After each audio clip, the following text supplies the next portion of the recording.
Hi, நம்ம இன்னைக்கு என்ன பார்க்க போறோம் அப்படின்னா, அட்வர்டைஸ்மென்ட் ட்ரிக்ஸ் அண்ட் டிப்ஸ். அதாவது அட்வர்டைஸ்மென்ட்ல எப்படி நம்ம கேம்பெயின் ரன் பண்றது, அதை எப்படியெல்லாம் பண்ணா நம்ம ஆர்டர் இன்க்ரீஸ் ஆகும் அப்படிங்கிறத பார்க்கலாம் வாங்க.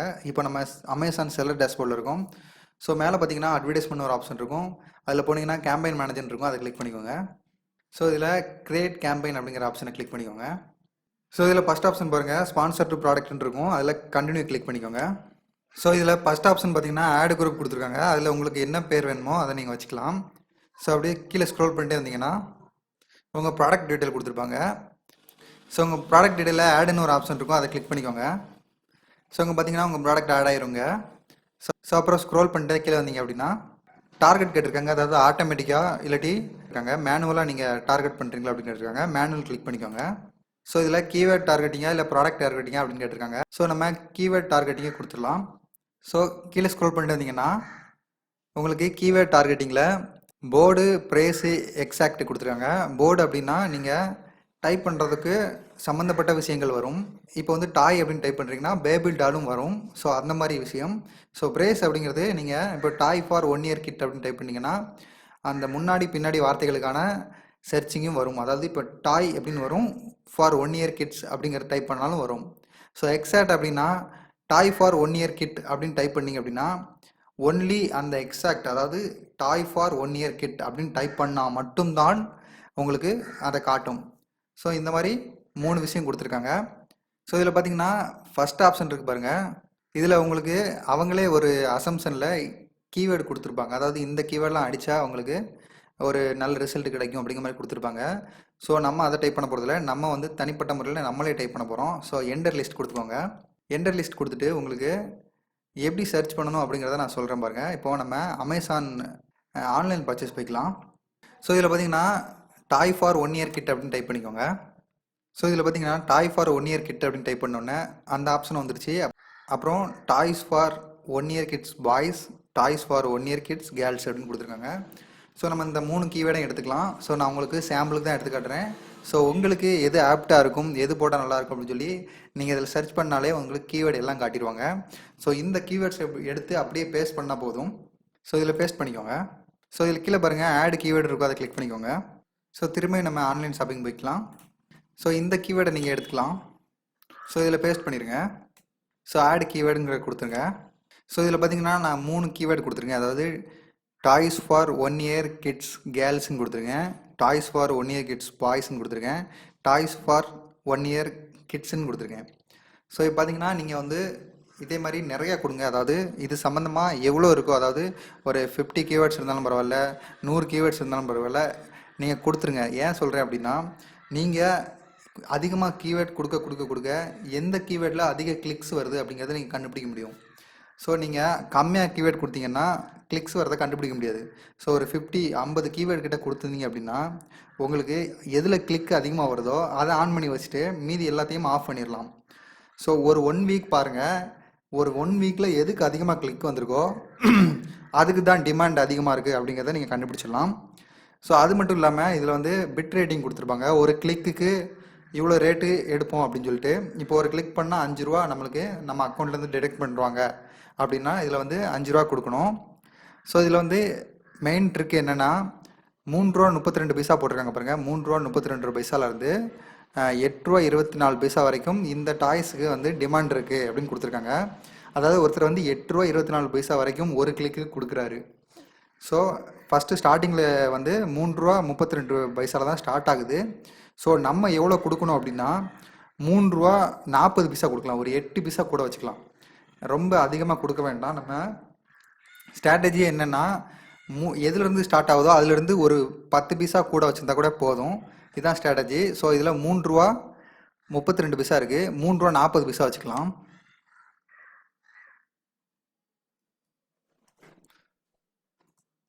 ஸோ இது சேவ் கொடுத்துருங்க. 3 ரூபா 40 பைசா டைப் பண்ணிட்டு சேவ் கொடுத்துருங்க. ஸோ இப்போ இதே மாதிரி நீங்கள் நான் ஃபஸ்ட்டு என்ன ஃபார்முலா சொன்னனோ அதே மாதிரி எல்லாத்தையும் நீங்கள் டைப் பண்ணிவிட்டு ஸோ கீழே அப்படியே ஸ்க்ரோல் பண்ணிட்டு வந்தீங்கன்னா நெகட்டிவ் கீவேர்டு கேட்டிருப்பாங்க. ஸோ கொடுக்கனா கொடுக்கலாம், கொடுக்காமலும் இருக்கலாம். ஸோ கொடுக்குறது நல்லதுன்னு நான் சொல்லுவேன். இதில் வந்து எதையாவது ஒன்று கொடுத்துக்கோங்க, எதுன்னு ஒரு பர்டிகுலராக கிடையாது. ஸோ எதையாவது ஒன்று கொடுத்துக்கோங்க. ஸோ நான் பேபி டால்னு கொடுக்குறேன், சும்மா ஒரு எக்ஸாம்பிளுக்கு தான் கொடுக்குறேன். ஸோ பேபி டால்னு கொடுக்குறேன். கீழே பாருங்கள் பேபி டால் இருக்குது, அதை கிளிக் பண்ணிக்கோங்க. பேபி டால்ஸ்ன்னு இருக்குது, அதை கிளிக் பண்ணிக்கோங்க. ஆட் கீவேர்டு கொடுத்துருங்க. ஸோ இதுவே போதுமானது, இதுக்கு மேலே வேண்டாம். அதாவது இது எப்படின்னா நெகட்டிவ் எக்ஸாக்ட் அப்படின்னு கொடுத்துருக்காங்க. எக்ஸாக்டாக பேபி டால்னு அடித்தா வராது. ஸோ இந்த மாதிரி எக்ஸாக்டாக எதெல்லாம் வரக்கூடாது அப்படின்னு ஃபிக்ஸ் பண்ணுறீங்களோ அதெல்லாம் இதில் வந்து டைப் பண்ணி நீங்கள் ஆட் கீவேர்டு கொடுத்துட்டிங்கன்னா எக்ஸாக்டாக, அதாவது பேபி டால்னு அடித்தா இந்த சர்ச்சிங்கில் அதை காட்டாது. ஸோ அந்த மாதிரி எக்ஸாக்டாக இருக்கிற விஷயத்த இது பண்ணிக்கோங்க. நெகட்டிவ் ப்ரேஸ் அப்படின்னா கொடுக்க வேண்டாம், அது வந்து முன்னே பின்னே இருக்கிற வார்த்தையை காட்டும். ஸோ உங்களுக்கு உங்கள் அட்வர்டைஸ்மெண்ட் பாதிக்கப்படும். ஸோ அதனால் நெகட்டிவ் எக்ஸாக்ட் கொடுத்தீங்க அப்படின்னா அந்த கரெக்டாக பேபி டாலுங்கிற விஷயத்தை யாராவது டைப் பண்ணாங்கன்னா உங்கள் ஆடு காமிக்காது, சம்மந்தமில்லாத விஷயத்த காமிக்காது. ஸோ அப்படி கீழே ஸ்க்ரோல் பண்ணிட்டாங்க. கேம்பெயின் செட்டிங், அதாவது நேம் கேட்டிருக்காங்க. உங்கள் நேமை இதில் வந்து டைப் பண்ணிக்கோங்க, இல்லை அப்படியே விட்டாலும் பிரச்சனை இல்லை. ஸோ அதுக்கடுத்து ஸ்டார்டிங் டேட் எண்டு டேட் கேட்டிருக்காங்க. இதுதான் முக்கியமான விஷயம். ஸ்டார்டிங் டேட் கொடுங்க, எண்டு டேட் கொடுக்காதீங்க. ஏன் சொல்கிறேன்னா நல்லா கேம்பெயின் ரன் ஆகிட்டு இருக்கும்போது எண்டு டேட் கொடுத்துருந்தீங்க அப்படின்னா அதில் ஸ்டாப் ஆயிரும். ஸோ அதுக்கடுத்து உங்களுக்கு மறுபடியும் அதை எண்டு டேட் நீங்கள் கொடுக்கணும், அது தேவையில்லாத விஷயம். ஃபஸ்ட்டே எண்டு டேட் கொடுக்க வேண்டாம். ஸோ இதில் பட்ஜெட் பார்த்திங்கன்னா மினிமமே வந்து 50 ரூபா தான். ஸோ நான் 30 ரூபா கொடுத்தேன் அப்படின்னா இதில் காட்டிடுவாங்க 30 ரூபா வந்து. ஸோ பாருங்கள், இதில் என்டர் பட்ஜெட் மினிமம் 50 ரூபா அப்படின்னு கொடுத்துருக்காங்க. ஸோ நம்ம இதில் 100 ரூபா கொடுத்துக்கலாம். ஃபஸ்ட்டு 100 ரூபாய்க்கு ரன் பண்ணுங்கள், அதுக்கப்புறம் நீங்கள் போக போக உங்கள் ரேட்டிங்கை ஏற்றிக்கிட்டே போங்க. ஸோ ஃபஸ்ட்டு 100 ரூபாய்க்கு ரன் பண்ணுறது தான் உங்களுக்கு நல்லது. ஸோ எவ்வளோ கிளிக்ஸ் வருது அப்படிங்கிறத பார்த்துட்டு நீங்கள் அதுக்கேற்ற மாதிரி பண்ணிக்கோங்க. இல்லை கேம்பெயின் பிட்டிங் ஸ்ட்ராட்டஜி அப்படின்னு கொடுத்துருக்காங்க, இதுதான் மெயின். ஸோ இதில் டைனமிக் பிட் அப்படின்னு கொடுத்துருக்காங்க. டவுன் ஒன்லி அப்படின்னா நீங்கள் வந்து இந்த பிட் ரேட்டுக்கு டவுனாக வேணால் எடுத்துக்கோ, ஆனால் கூட எடுத்துடாத அப்படின்னு அர்த்தம். Dynamic fit up and down அப்படின்னு கொடுத்துருக்காங்க. அதாவது நீ கூடையும் எடுத்துக்கலாம், குறையும் எடுத்துக்கலாம். ஆனால் காம்படிட்டர் எனக்கு சரிசமமாக ஒருத்தர் போட்டி போட்டுட்டு இருக்கார்ல, அவர் வந்து என்ன டாமினேட் பண்ணாத மாதிரி அவருக்கு ஈக்குவலாக கொண்டு போகிற மாதிரி நீ பார்த்துக்கோ அப்படின்னு அர்த்தம். அப்புறம் ஃபிக்ஸ்டு பிட்ஸ் அப்படின்னா நீங்கள் அந்த 3 ரூபா கொடுத்துருக்கோம் அப்படின்னா 3 ரூபா மட்டும்தான் எடுக்கணும், கூடையும் எடுக்கக்கூடாது, குறையும் எடுக்கக்கூடாது அப்படின்னு அர்த்தம். ஸோ இதில் நீங்கள் வந்து டைனமிக் பிட் டவுன் ஒன்லி இதை வச்சு ஒரு 2-3 டேஸ் வந்து செக் பண்ணி பாருங்கள். ஸோ உங்களுக்கு நல்ல ரிசல்ட் தெரிஞ்சதுன்னா இதிலே மெயின்டைன் பண்ணிக்கோங்க. இல்லையா நீங்கள் வந்து dynamic fit up and down இதில் வந்து செக் பண்ணி பாருங்கள். இதில் எப்படி செக் பண்ணுறோம் அப்படி சொல்கிற பாருங்கள். இதை கிளிக் பண்ணிக்கோங்க. கிளிக் பண்ணிட்டு நீங்கள் கீழே அட்ஜஸ்ட் பிட் அப்படின்னு சொல்லி இருக்குது, அதை கிளிக் பண்ணிக்கோங்க. இதில் வந்து என்ன ரீசன் அப்படின்னா உங்கள் காம்படிட்டர் வந்து கூடுதலாக அமௌண்ட் வைக்கும்போது இதுவே ஆட்டோமேட்டிக்காக கூட்டி அந்த காம்படிஷனை வந்து இது ஈக்குவல் பண்ணும். ஸோ இதில் 20 போட்டுக்கலாம். ஸோ இதுலேயும் 20 போட்டுக்கலாம். ஸோ இதில் பார்த்தீங்கன்னா டாப் சர்ச் ஃபஸ்ட்டு பேஜ் அப்படின்னு கொடுத்துருக்காங்க, அதில் 20% போட்டிருக்கேன். ஸோ இதில் பார்த்தீங்கன்னா 3 ரூபா 60 பைசா நம்ம ரேட்டு. எவ்வளோ வரைக்கும் நீங்கள் அப் பண்ணிக்கலாம் அப்படின்னா 7 ரூபா 20 பைசா வரைக்கும் நீங்கள் அப் பண்ணி காட்டு. ஏன்னா ஃபஸ்ட்டு பேஜில் வைக்கிறதுக்காக இந்த ரேட்டை நான் ஃபிக்ஸ் பண்ணுறேன் அப்படிங்கிற மாதிரி ஆட்டோமேட்டிக்காக அதுவே ஃபிக்ஸ் பண்ணும்.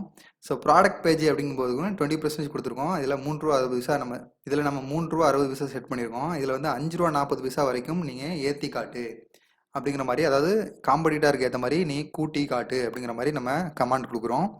ஸோ இதில் வந்து ஃபிக்ஸ்டு பிட்ஸ் அப்படின்னு இருக்கு பாருங்கள், அதை கிளிக் பண்ணிக்கோங்க. ஸோ ஃபிக்ஸ்டு பிட்ஸ் அதை பொறுத்த வரைக்கும் மேலேயும் ஏற்றாது, கீழேயும் இறக்காது. உங்களுக்கு வந்து அந்த 3 ரூபா போட்டிங்க அப்படின்னா 3 ரூபா 60 பைசா போட்டிங்கன்னா 3 ரூபா 60 பைசா தான் இருக்கும். ஸோ அட்ஜஸ்ட்மெண்ட்டே இதில் கிடையாது. ஸோ எனக்கு தெரிஞ்ச வரைக்கும் நீங்கள் டைனமிக் பிட் டவுன் ஒன்லியில் வந்து ஃபஸ்ட்டு செட் பண்ணி நீங்கள் ஒரு 3 நாள் கேம்பெயின் ரன் பண்ணுங்கள். ஸோ அதுக்கடுத்து என்ன ரிசல்ட் கிடைக்கி அப்படிங்கிறத பாருங்கள். எந்த ரிசல்ட்டும் கிடைக்கல, ஒரு முன்னேற்றம் இல்லை அப்படின்னா டைனமிக் அப் அண்ட் டவுன் அதை ட்ரை பண்ணுங்கள். ஸோ அதுக்கப்புறம் ஃபிக்ஸ்டு பிட்ஸ் அதை ட்ரை பண்ணுங்கள். ஸோ இப்படி 3ஐயும் ஒரு குறிப்பிட்ட ஒரு வாரத்துக்குள்ளே ஒரு 2 நாள் வச்சுக்கோங்க, 3 நாள் வச்சுக்கோங்க. இப்படி வச்சு நீங்கள் செக் பண்ணி பாருங்கள். ஏன்னா நான் வந்து ஃபஸ்ட்டு என்ன ட்ரை பண்ணேன் அப்படின்னா dynamic up and down try பண்ணேன், அதில் பெருசாக ரிசல்ட் கிடைக்கல. ஸோ டைனமிக் டவுன் ஒன்லி அதை வச்சேன். ஏன்னா என் ப்ராடக்ட் வந்து மேக்ஸிமம் பார்த்தீங்கன்னா ஒரு 10 பேர் தான் சேல்ஸ் பண்ணுறாங்க. ஸோ எனக்கு டவுன் ஒன்லியே வந்து செட் ஆயிடுச்சு. எனக்கு வந்து அதிக காம்படிட்டர் இல்லாதனால டவுன் ஒன்லியே வந்து எனக்கு கன்னியூவாக போயிட்டுருக்கு. காம்படிட்டர் அதிகமாக இருக்கும் பட்சத்தில் டைனமிக் அப் அண்ட் டவுன் வந்து உங்களுக்கு பெட்டராக தெரியும்னு நினைக்கிறேன். ஸோ இதே மாதிரி நீங்கள் வந்து கேம்பெயினை வந்து ட்ரிக்ஸை யூஸ் பண்ணி நீங்கள் ட்ரை பண்ணி பாருங்கள். ஸோ அவ்வளோதான். கேம்பெயின் நீங்கள் ஃபிக்ஸ் பண்ணிவிட்டு லான்ச் கேம்பெயின் அப்படிங்கிறத கிளிக் பண்ணிட்டீங்கன்னா கேம்பெயின் லான்ச் ஆயிரும்.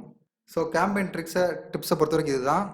மேக்ஸிமம் வந்து நீங்கள் 100 ரூபா வச்சு ட்ரை பண்ணுங்கள். அதுக்கடுத்து நீங்கள் பிட் ரேட் 50 கூட்டுங்க. கூட்டிட்டு நீங்கள் வந்து உங்கள் கேம்பெயின் எப்படி ரன் ஆகுது அப்படின்னு பாருங்கள். So thanks.